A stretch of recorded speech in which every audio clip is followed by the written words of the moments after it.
동명은 신사고 교과서를 쓰고 있습니다. 지금 올해 교육과정이 개편되면서 갑자기이지 않는 이상은 아마 신사고 교과서를 쓸 확률은 매우 높다라고 좀 보고요. 신사고 교과서가 아무래도 아시다시피 시중에서 가장 많이 쓰는 아이들 푸는 문제집. 센이나 LPM, 센이나 이제 일품이나 고기를 출판하는 이제 회사에서 문제도 퀄이 굉장히 좀 좋습니다.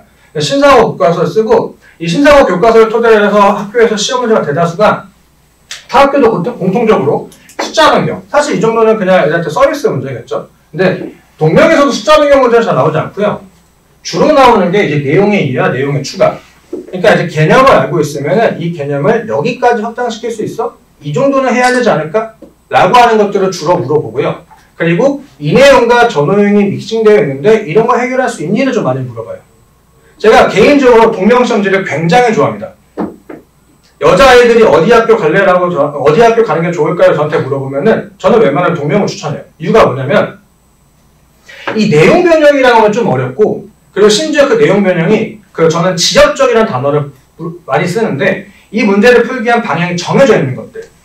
여기까지 생각했으면 저기까지도 해야 돼. 거기 조금 더 나가서. 그러니까 생각의 끝을 계속 몰아보는 문제들은 좀 좋아하지 않습니다. 그런 문제가 안 나와요. 그러니까 굉장히 아이들 입장에서 현실적으로 고민하고 사고하면 충분히 풀 수 있는 문제들이 나오죠. 그러다 보니까 이제 그러면은 다른 친구는 조금만 열심히 하면 잘 될 수 있는 거 아니에요? 라고 하는데 참 안타깝게도 동명이 뭔가를 잘 모르겠지만 시험지가 봤을 때 난이도가 그렇게 높진 않은데도 불구하고 등급 편차가 좀 큽니다. 이게 호재일 수도 있고 악재일 수도 있지만 저는 호재라고 생각합니다. 네. 그래서 동명시험이라고 하는 것은 교과서적인 내용들을 정확하게 알고 그거를 정확하게 풀 수만 있다면 조금씩 변경되는 문제들을 좀 풀어볼 수 있다라는 걸로 말씀을 드릴 수 있고요. 그래서 잠깐 예시를 살짝 좀 준비해 본다면 사실 이 예시 같은 경우는 이제 학부모님과 자녀분들께서 같이 오실 때 자녀분들 이해성을 좀 하는 거라서 올해 자료는 제가 넣었진 않았고요. 왜냐면 올해 1학기 중간고사가 좀 많이 쉬웠습니다. 많이 쉬웠는데 저희 학생 중에 한 명이 이렇게 해가지고 쉬웠는데 저 어떻게 해요? 망했어요? 라고 하는데 1등급 컷이 80몇 점이었고요. 2등급이 60몇 점까지 해서 네, 조금 어처구니 없었던 상황이어가지고 그래서 본인은 이제 개탔다. 본인은 개탔다. 나는 3년 내내 개탔다. 지금 이제 2학년 된 친구라서 이제 내년은 어떻게 될지는 함부로 예상하기는 올해는 어떻게 될지 함부로 예상하기 어렵지만 그래서 올해 자료를 좀 보기보다는 예전에 교과서가 어떻게 변형이 되고 그리고 그런 것들이 시중에서 어떤 문제가 나오는지를 말씀드리자면 기본적인 결에 대해서 이 나눗셈이라고 하는 식에 대한 이해를 했을 때 너네들이 그러면 나눗셈에서 중요한 게 목도 있는데 그것도 할 줄 알아? 얘들아 나머지만 하는 게 아니라 그러면 이제 식을 좀 구성할 줄 알아? 라고 해서 요거 식을 정확하게 이해를 해야지만 문제를 풀 수 있는 것들 조금 많이 되고 있어요. 다른 학교 같은 경우에는 그러면 얘들아 그 정도는 했으니 여기서 식이 조금 복잡한데 이것까지 할 수 있겠니? 를 이제 물어보는 게 예의가 선정이고요. 근데 다행히 동명은 그러진 않습니다. 아직까지는요. 네. 그렇게 좀 말씀을 드릴 수 있고 요거는 교과서 문항인데 거의 이제 교과서에서 나오는 이 신사고 문제에서는 거의 숫자만 바꿔서 냅니다. 근데 참 안타까운 건 이제 아이들이 숫자만 바꿔서 내는데도 많이 틀려와요.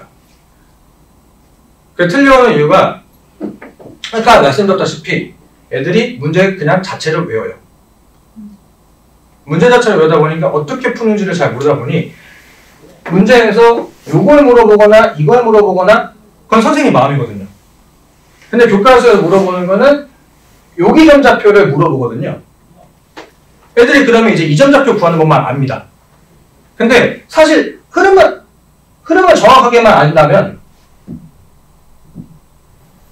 요점좌표 구하려면 무조건 이거 길이 알아야 되거든요. 그냥 좀 거꾸로 가면 되는 건데 이제 그래서 잘 못하는 경우들. 그래서 아이들이 문제풀이를 거의 외우기보다는 문제의 흐름적인 것들을 집중해서 공부한다면은 동명은 그래도 점수 어느 정도 나옵니다. 라고 좀 말씀을 드릴 수 있고요.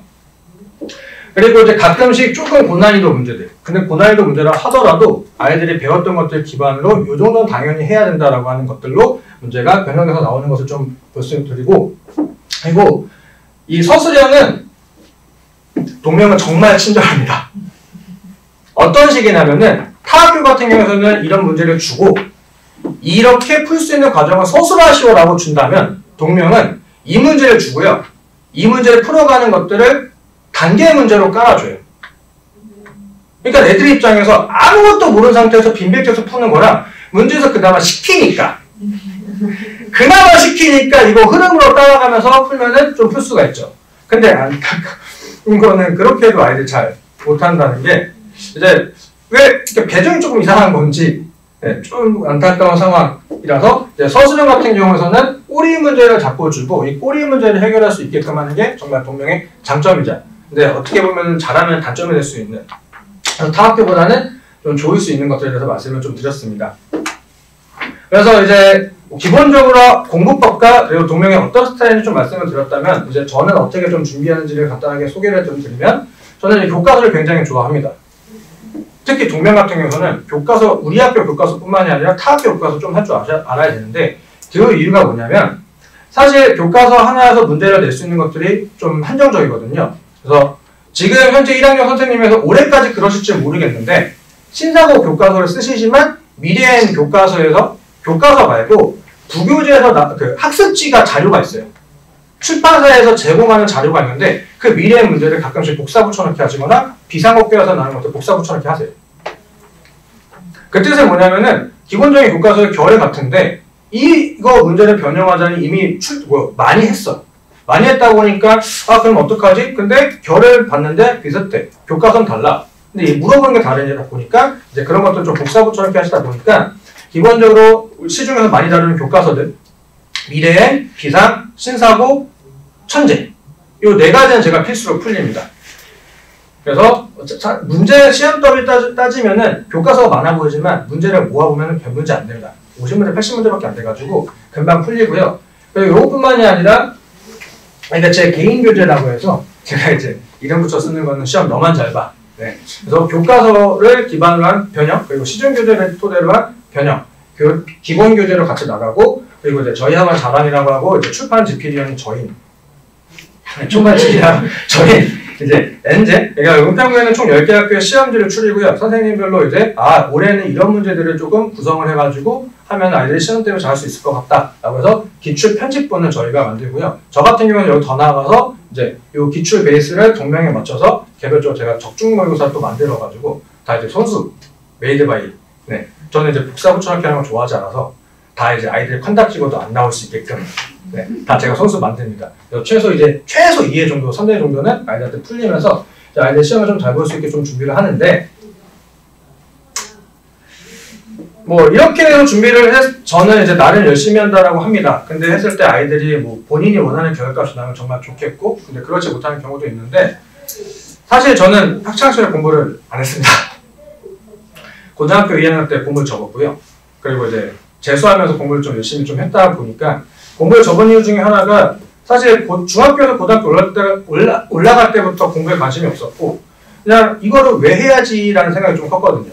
근데 그럼에도 불구하고 그 당시엔 실업계였으니까 실업계는 가기 싫었고 그래서 인문계 갔으니까 열심히 해봐야지라고 했지만 그런 아이들이 열심히 하지 않습니다. 그냥 처음에 겨울방학 열심히 해보고 근데 그 열심히 본인 기준에서 어머니들 그렇게 집에서 보면 아이들 게임하고 있겠죠. 저도 그런 아이 중에 하나였고요. 그렇게 해서 공부하다가 보니까 사실 점수가 뭐 잘 나오진 않았고 그리고 대학에는 회의감이 접었다 보니까 아이들이 왜 공부를 하기 싫어하고 뭐가 본인이 스트레스를 만나서 좀 잘한다고 생각을 합니다. 사실 어머니들한테는 당연히 좋은 점수를 드리고 아이들한테 좋은 점수를 드리고 하는 게 중요하다고 좀 보지만 저는 그래도 아이들이 어떻게 고민을 좀 하고 있고 그리고 좀 인생 살아가는데 어떻게 이제 공부를 바라봐야 좀 도움이 되는지를 좀 많이 얘기하거든요. 사실 어머니들이 아시잖아요. 좋은 대학 나와서 인생 달라지지 않는다는 거. 근데 이렇게 말씀하신 건 다 공감하시잖아요. 그 좋은 대학을 가기 위해서 본인이 했던 노력들이 인생 살아가면서 모두 다 적용되는 거. 네. 근데 이제 그거를 부모님들이 얘기하면은 애들이 안 듣는다는 거. 네. 그래서 제가 할 수 있는 거는 제가 그런 얘기를 좀 많이 하고요. 그래서 부모님들이 혹시나 이제 아이들이 보여주는 모습에 대해서 답답하실 때, 근데 이제 잔소리하고 싶으실 때 이제 한번 저를 통해서 가신다면 이제 어머니께서 불편하다고 말씀하시면 저는 즉각적으로 바로 이제 세게 얘기할 수 있으니 네. 그렇게 해서 아이들과 좀 소통하면서 이제 그 일지를 작성을 합니다. 옛날에는 이렇게 좀 워드로 작성을 했는데 사실 워드로 작성을 하려다 보니까 많이 귀찮더라고요. 제가 이제 갖고 온다고 하는 것을 깜빡하고 두고 왔는데 이제 요즘에 다 수기로 작성해가지고 아이디가 상담한 일지들 작성하고 답장 같은 거 쓰면서 가장 중요한 건 아이들이 점수가 좀 중요한 건 맞지만 아이들이 이 판에서 좀 상처받지 않고 본인이 이제 어떻게 하면 잘 될 수 있는지 좀 중점적으로 하면서 아이디가 공감하는 베이스캠프 재간중의 수학 강사라고 소개하고 있습니다. 일단 제가 드릴 수 있는 기본적인 얘기들은 다 드렸고요. 남은 시간은 이제 어머니 적극적으로 해주시는 질문 제가 다 드리도록 하겠습니다.